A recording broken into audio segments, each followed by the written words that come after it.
Stop assuming and let people surprise you. You never know what's going on in somebody's head. You never know what somebody's hobbies are. You can be and should be surprised by everyone that you encounter. Even if you're, in your work life or in your social life or even in your family and friends, let people surprise you. I do this sometimes. You're like, oh, well, no, they wouldn't like that. They like this and that. You have no idea. Somebody could be really into pottery and you would never know if you didn't ask them. Somebody could be really into knitting and you would never know unless you ask them, right? You don't know what somebody likes to do. You can't assume. The people that I have assumed that about, I've usually been wrong. And I could admit that now, but early 20s me could not really admit that. Like, oh, well, they wouldn't like, and I did it a lot in my job. I'm a dueling piano player a lot. And, I do my own music, but in dueling pianos, I'd be like, okay, well, this crowd's not going to want Bon Jovi. And then everybody loves it. And you're like, that's what I get for assuming. Makes an ass out of you and me, as they say, right? So don't assume. Let people surprise you. You never know what you're going to find, because it can be really a beautiful thing to have so much surprise as something that you embrace. Let things pleasantly surprise you. I mean, there's going to be enough things that let you down, but let it pleasantly oh, I had no idea you were into acro yoga. You don't know. And I don't know, it sounds like such a small thing, but if you let people surprise you, you can also make room to surprise yourself. And you'll find things out about yourself you didn't know, because you're probably making assumptions about yourself if you're making assumptions about other people. And I'm not preaching at you, because I've done the same thing and just assumed. And you don't know based on how somebody presents themselves what they like. If you're like, oh, that person I couldn't talk to anything about. I don't know, because they're dressed too fancy or whatever. You are limiting yourself, and you're probably making the same assumptions about yourself. Oh, well, I can't talk to that person. I'm not fancy enough or whatever, right? I don't dress well enough, or they've got, they're wearing an American flag. I don't know if I vibe with that. And you end up being like, oh, you're great. You're incredible. And it's just the 4th of July. You never know. You can't assume based on any physical characteristic, what somebody is gonna be all about. And that's one of the things about getting out of your comfort zone, is just stop assuming. Stop assuming. What does it get you? Not much. And if you're making assumptions about other people, that mirror is facing you. Look at it. I would just say, if you're making assumptions about yourself, they're probably limiting beliefs, right?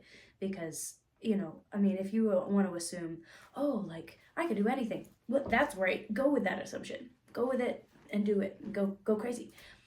But if you're assuming, well, I can't do that. I haven't gone to school for it. I can't do that. My family's not good at it. I can't do that. It's not even assumptions at that point. You're invoking the law of assumption, which makes it true, because it just will be true. If you're like, well, I used to say, I can't run. I just can't run. I just can't. I assumed I couldn't. It was not from a sample size of really trying. And that's the difference between assuming you can't do something and, there are people who can't run. There are people empirically who can't run. And that's much different than assuming because you maybe don't like it, or you weren't good at it in high school, or whatever. You can be good at pretty much anything if you put the time in. And good is so subjective. For me, if I wanted to call myself a good runner, it would be anything under a 10-minute mile. And there are other people who beat themselves up when they get over 5, because there are different people in different strengths and different levels of training, and somebody might be like, I'm getting that 5-minute mile, and they assume they can, so they end up doing it, or whatever. I know that's a really low mile time, but just go with me, people. I feel like when you stop assuming your limits, because that's all they are, unless you've really tried it, and I guarantee you, if you signed up for 3 marathons, you would probably at least finish one walking, because you paid to do it, and then you could say, maybe not ran a marathon, but like I finished a marathon. And you're making these assumptions. They're probably just your, you know, your comfort blanket of, well, I can't do that, which is code for I don't want to try.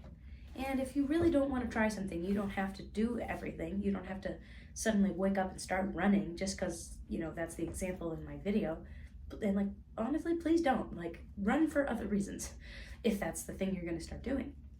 But if you really want to get away from the limiting beliefs in your life, which you may want to do, I know I want to do that, it can really help to examine the assumptions you have about yourself, because a lot of times they're wrapped up in excuses. And if they're wrapped up in excuses, those excuses come from somewhere, and you owe it to yourself, I think, to figure out where that is.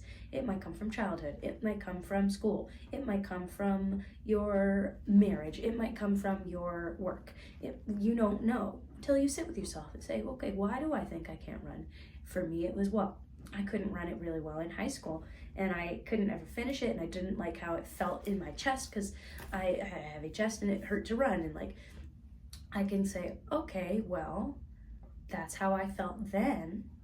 Do I want to be beholden to the feelings of past me? Do I want to be led around by what past me did? Do I want to let her rule my life? And I don't. And you probably don't either. I mean, I'd hate to assume. But you probably don't either. And so if you examine those things, assumptions are based on excuses, and excuses are based on your lived experience or the lived experience of your family that got passed into you. And so if you grew up with I love my mom, but my mom's not a runner, and she would just be like, well, I can't run, I get shin splints. It's like, okay, I bet you could run anyway.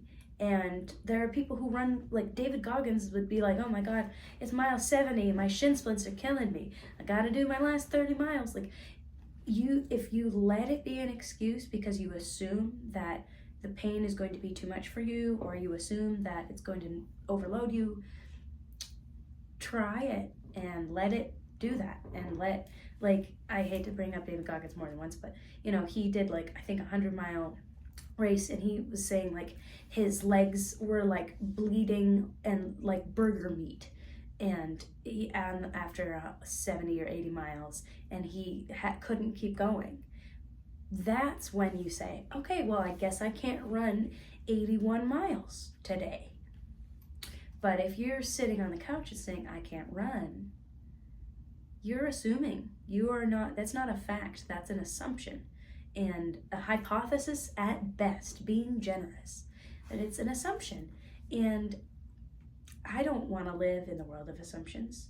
I want to live in the world of, I tried it, this is how it went today, how do I feel about it? Well, I feel XYZ.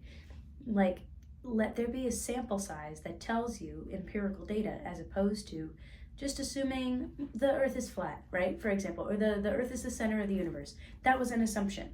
And then there was a hypothesis that went against that got tested and challenged that assumption and challenged that limiting belief, almost as the world of this limiting belief of like, well, there's, you know, we're the center of the solar system, because maybe that, you know, heliocentric view was too intense to even think about. And I think for a lot of people at the time it probably was, because it's a fundamental shift of how you feel and how you think about your ability to run, or the way the solar system works, or the idea of there being a solar system. You know, it goes all the way back, I feel like, through all of time, of we have assumed things and we've been wrong, and we've assumed things and we've been wrong. But you can either stay in assumption land and say, well, I can't run, I didn't used to be good at it. If everybody who used to be bad at something never pursued it, there would be no talent. There would be no talent in the world. Because the first time that I started playing piano, like, I kind of figured it out, but I did not play with any kind of, you know, grace. I was, you know, plunking along. And if I said, well, that's no good, that's not how it sounds at the concerts, I wouldn't be doing it professionally. And you know what I mean? Like, there are different, whatever your talent is, everyone has one.